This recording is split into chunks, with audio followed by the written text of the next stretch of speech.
ભરૂચ જિલ્લાના વાગરા તાલુકામાં ભાજપને એક મોટો ઝટકો લાગ્યો છે.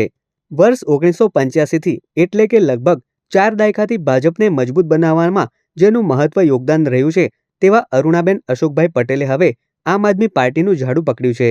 વાગરામાં આયોજિત આપના એક વિશેષ કાર્યક્રમમાં અરુણાબેનનું ફૂલહાર પહેરાવી ભવ્ય સ્વાગત કરવામાં આવ્યું હતું. તેમણે જણાવ્યું હતું કે વાગરા 2 તાલુકા પંચાયતની બેઠક સામાન્ય સ્ત્રી માટે અનામત હોવા છતાં પક્ષે તેમની વર્ષોની મહેનત અને વફાદારીની અવગણના કરી છે.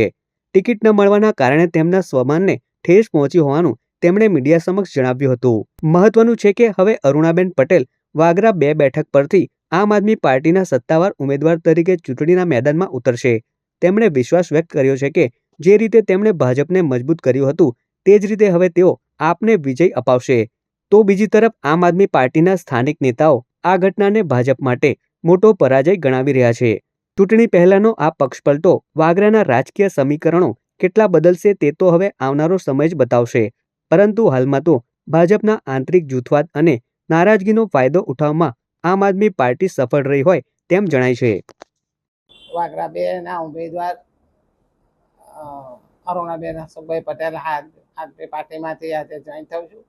અને હું 1985થી ભાજપમાં હતી અને ભાજપનો ઝંડો લહેરાવનાર પણ હું પોતે જ છું, તાલુકામાં ભાજપને લાવનાર. તે છતાં અત્યારે હવે સામાન્ય સ્ત્રી સીટ આવેલી છે. મેં ઉમેદવારી માગણી કરેલી એટલે મને એ લોકોએ ટિકિટ આપવાની ના પાડેલી.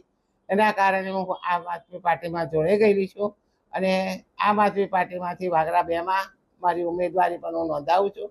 જે રીતે મેં આમ આદમી પાર્ટીને ભારતીય જનતા પાર્ટીને ઊભી કરવા માટે જેટલી મહેનત કરી છે એટલી મહેનત હું આમ આદમી પાર્ટીને ઊભી કરવા માટે કરીશ.